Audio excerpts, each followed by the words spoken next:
Halo teman-teman, kali ini kita akan membahas salah satu komponen penting dalam komputer, yaitu RAM, atau yang lebih dikenal sebagai Random Access Memory.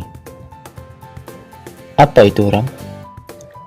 RAM adalah jenis memori yang digunakan komputer untuk menyimpan data sementara saat komputer sedang aktif.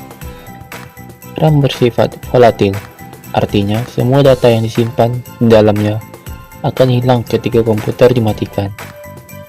RAM memiliki peran krusial dalam menentukan kecepatan dan performa komputer, karena memungkinkan CPU untuk mengakses data dengan cepat. Selanjutnya, fungsi utama RAM. Fungsi utama RAM adalah menyediakan ruang untuk data yang sedang digunakan atau diproses oleh CPU.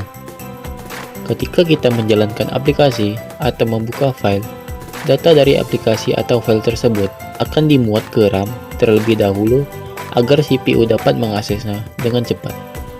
Semakin besar kapasitas RAM, semakin banyak aplikasi yang bisa dijalankan bersamaan tanpa memperlambat kinerja komputer. Jenis-jenis RAM. Ada beberapa jenis RAM yang digunakan dalam komputer modern.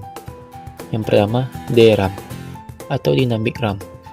Jenis RAM ini harus terus-menerus disegarkan agar data tetap ada dan sering digunakan dalam perangkat komputer biasa. Yang kedua, SRAM atau Static RAM. SRAM lebih cepat dibandingkan DRAM dan tidak memerlukan penyegaran terus-menerus, tetapi lebih mahal. Biasanya, SRAM digunakan dalam cache CPU. Yang ketiga, SDRAM atau Synchronous DRAM. SDRAM adalah jenis RAM yang disinkronkan dengan kecepatan clock CPU, sehingga lebih cepat daripada DRAM biasa. Yang keempat, DDR atau Double Data Rate. DDR adalah perkembangan dari SDRAM. Dengan generasi terbaru seperti DDR4 dan DDR5, semakin tinggi generasinya, semakin cepat dan lebih efisien daya. Selanjutnya, kita akan membahas spesifikasi RAM yang penting. Ada beberapa spesifikasi penting dari RAM yang perlu kita ketahui. Yang pertama, kapasitas atau gigabyte. Kapasitas RAM menentukan seberapa banyak data yang bisa disimpan. Umumnya, komputer modern menggunakan RAM dengan kapasitas mulai dari 4 GB hingga 64 GB atau lebih, tergantung pada kebutuhan. Yang kedua, kecepatan atau megahertz. Kecepatan RAM yang diukur dalam megahertz menunjukkan seberapa cepat RAM dapat mengirimkan data. Semakin tinggi kecepatan RAM, semakin cepat transfer data antara RAM dan CPU. Yang keempat, latensi atau charge latency. Latensi mengukur waktu yang dibutuhkan RAM untuk mengakses data. Latensi yang lebih rendah berarti RAM dapat merespon lebih cepat. Hubungan antara RAM dan CPU. RAM berfungsi sebagai penghubung antara CPU dan penyimpanan permanen, seperti hard drive atau SSD. Ketika CPU membutuhkan data, ia akan lebih dulu mencarinya di RAM, karena aksesnya jauh lebih cepat dibandingkan dengan penyimpanan permanen. Jika data ada di RAM, CPU dapat mengaksesnya dalam hitungan nanodetik, yang meningkatkan kinerja keseluruhan sistem. Bagaimana RAM bekerja? RAM bekerja dengan 3 tahap utama, yaitu fetch atau pengambilan data. CPU akan mengambil instruksi atau data dari RAM ketika diperlukan. Yang kedua, decode atau pemrosesan instruksi.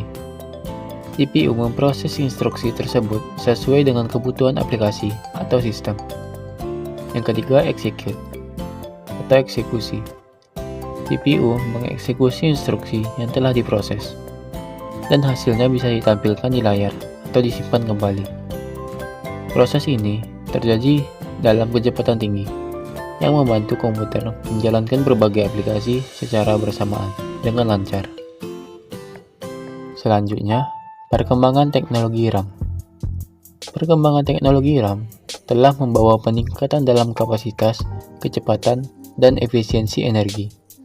Contohnya, DDR5 RAM yang baru dirilis memiliki kecepatan lebih tinggi dan efisiensi daya yang lebih baik dibandingkan dengan DDR4. Selain itu, teknologi RAM masa depan mungkin akan lebih fokus pada daya tahan dan kemampuan untuk menyimpan lebih banyak data tanpa konsumsi energi tinggi. Jadi, RAM adalah komponen yang sangat penting dalam komputer karena membantu mempercepat kinerja sistem dengan menyediakan ruang penyimpanan sementara untuk data yang sedang digunakan. Pemilihan RAM yang tepat akan sangat mempengaruhi performa komputer, terutama jika Anda sering bekerja dengan aplikasi berat atau multitasking. Itulah penjelasan singkat tentang RAM. Semoga bermanfaat dan membantu Anda lebih memahami peran RAM dalam komputer. Terima kasih telah menonton. Sampai jumpa di video selanjutnya.